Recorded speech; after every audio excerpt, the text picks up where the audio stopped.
What's good, YouTube? It's your boy Blue, man. I'm coming back at y'all boys with another reaction video. Now, for this reaction video, we got Vlad the Impaler, Most Evil Man. Now, I love vampire movies. I love Dracula. Everybody know that Dracula is the first vampire, like to ever start off the whole vampire wave, But when I heard Vlad the Impaler, I thought he was just a fictional character that was based on Dracula. But it seemed like he was a real person, I think. I don't know nothing about him. You know what I'm saying? This is my first time reacting to this video. Let's see what it's talking about. Maybe I'll learn something today. Let's go ahead and get to the reaction video. I'm not going to talk too much.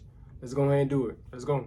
Vlad the Impaler was a 15th century historical ruler with a well-earned reputation for savagery. Even hearing the name conjures up two grisly images: thousands of screaming innocents impaled on giant wooden spikes in the fields of Eastern Europe, and shadowy Transylvanian noblemen drinking blood in decrepit old castles. But there is an awful lot more to this brutal Wallachian ruler than fanciful legends about ancient counts and bloodthirsty vampires. So let's strip away the terrifying myths and reveal the even darker truths behind Vlad the Impaler, thought by many to be one of the evilest men of all time. By some accounts, his total number of victims rises as high as 100,000, many of which were killed in unimaginably horrific ways, and overseen personally by Vlad himself. Vlad's forces were never the largest, often coming in at around 24,000 strong.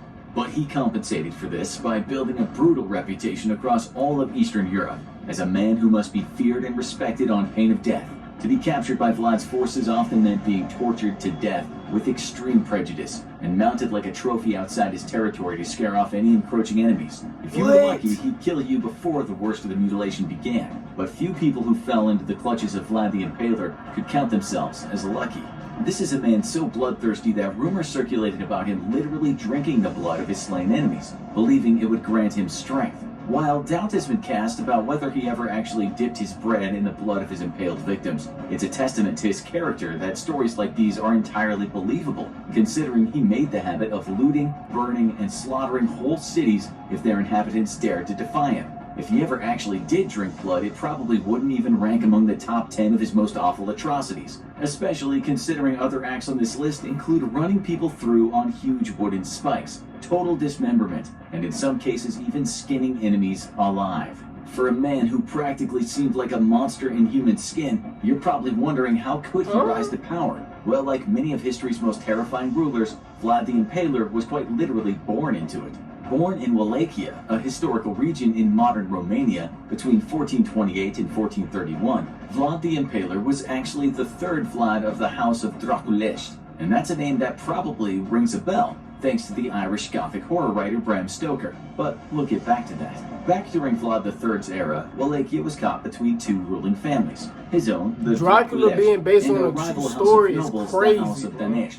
These families both descended from the House of Basarab, who founded Wallachia, leaving their descendants with a claim to the throne over which many bloody Game of Thrones-style wars were fought. When you're a ruler, especially a ruler of an embattled territory like Wallachia, it's important to build yourself a strong reputation. If you wanted to be taken seriously, the fastest way to do that is I'm waiting for the upbringing. You know how he go over like the upbringing? Vlad, he was an expert at making grisly examples, particularly of the Transylvanian Saxons. These Saxons, unlike the British Anglo-Saxons, were German migrants and traders who'd settled in the area after it was conquered by Hungary in the 12th century. Vlad's first point of contention with the Saxons was a religious difference. The Saxons were Catholic, and Vlad, a deeply religious man, was a follower of the Roman Orthodox Church. However, the true impetus behind Vlad's horrific treatment of the Saxons was a question of loyalty. The Hunyadi family, who ran the military wing of Hungary, were at odds with the nation's monarchs. The Transylvanian Saxons were supporters of the Habsburg King of Hungary,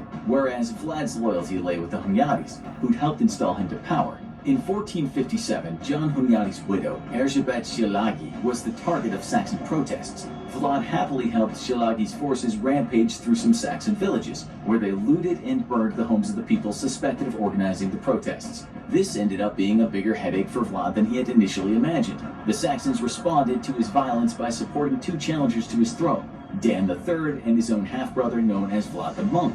This caused an escalation in Vlad's violence when his efforts at diplomacy fell flat. Vlad declared all-out war on his Saxon challengers and burned several villages of key Vlad the Monk supporters to the ground. He also struck against Dan III by wiping out his village of Bod near Brasov. This particular offensive was where Vlad coined his greatest trademark. The few prisoners he took during the battle, he had brutally impaled at the city of Targoviste. And if you picture this implement as a sharpened stake forced through the chest, as many sanitized depictions tend to show, you're both kinder and less imaginative than Vlad the Impaler. In his method, victims often had a slightly duller spike forced up their anus and left there. Over the following hours, and if you're really unlucky days, your body weight would force the stake further into your abdomen, at which point it would horrifically displace your internal organs. It's a gruesome way to die, what? and thus makes an incredibly effective psychological warfare tactic. He was sending a strong message. If you mess with Vlad, your fate is on the spike. But that's far from the only sadistic method Vlad employed in dispatching his enemies. He was also rather fond of having his men literally hack their victims to bloody pieces, such as in the Saxon city of Talmash, and even having people boiled alive in huge cauldrons, as he enjoyed doing to Saxon merchants who didn't follow his trade rules. He handed out brutal executions like candy, having 41 students impaled just for being suspected of subversion. Many accounts have it that Vlad enjoyed dining among his field of impaled victims, perhaps as a power move to further his reputation as a terrifying enemy. And this perception worked. Vlad continued to rampage and slaughter through Saxon forces until Dan III was finally in his clutches. In a truly gangster move, Vlad forced Don to dig his own grave while a priest read in his own funeral rites. Don was then decapitated and buried, eliminating yet another threat to Vlad's power. After this, Vlad, having thoroughly subjugated his Saxon enemies, decided to call a truce. A far more formidable enemy was on the horizon, the powerful Ottoman Empire, headed by the late Sultan Murad's ambitious and ruthless son, Sultan Mehmed II. Mehmed sent a detachment of emissaries to Vlad in order to essentially negotiate his surrender, but that wasn't how Vlad Tepes rolled. His confidence bolstered by his new alliances with the remaining Saxons and the forces of Hungary, Vlad literally had the emissaries' skull caps nailed to their skulls to send a message. Mehmed was successfully provoked, and all-out war began. But Vlad organized a series of vicious guerrilla conquests, splitting his enemy into small groups, who'd covertly and ruthlessly attack larger Ottoman strongholds, breaking them apart from within. Vlad's most infamous act followed shortly after, when Sultan Mehmed, enraged by Vlad's victories, sent a powerful force of 60,000 men with the top-of-the-line armor and weaponry straight into Wallachia. Vlad was outnumbered and outgunned, but there was one factor that Sultan Mehmed didn't take into account. He may have been stronger than Vlad, but nobody was more brutal. He staged a terrifying night attack on an Ottoman encampment outside Targoviste in 1462, where he took 5,000 men. When the full might of the Ottoman forces arrived shortly after, they discovered that Vlad had mounted all 5,000, in addition to 15,000 other Ottoman prisoners on his trademark spikes. This grisly display would later be dubbed the Forest of the Impaled. To the invading Ottomans, Vlad seemed less like an average ruler and more like an inhuman monster. The kind of terrifying legendary figure who makes a perfectly logical inspiration for the world's most famous vampire. Mehmed ordered his forces to retreat the next day. The troops' morale just couldn't survive seeing 20,000 of their countrymen turned into rotting shish kebabs. The Ottomans came to know Vlad as the Impaler King, an iconic nickname that would live on in different forms for centuries to come. Vlad continued his bloody reign on and off for the rest of his life. Even when he was deposed and imprisoned for a time, he was later released by his captors to once again wage bloody war against the Ottomans. He'd slaughter, impale, and dismember his enemies with glee all the way up until his death, when he was killed defending his beloved principality from Ottoman invasion in January of 1477.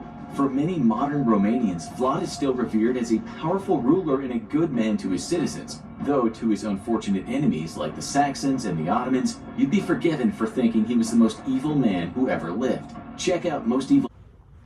Alright, man, that does it for Vlad the Impaler reaction video, man. that just first off, I didn't know it was based on a true story. I didn't know that, like, damn. I thought Hitler was bad. I thought all the other guys was bad. Like, it's something was wrong with bro. I don't know what was wrong with him. Something was wrong with bro. Now I see why they call him the Impaler. It makes sense. But bro, what they said? 5,000 or 20,000 men was spiked, and like that messed me all the way up, bro. Like, and he drunk blood, and man, God, man. I hope y'all boys enjoyed this video, man. Make sure y'all boys like, share, subscribe. Man, I'm out, man.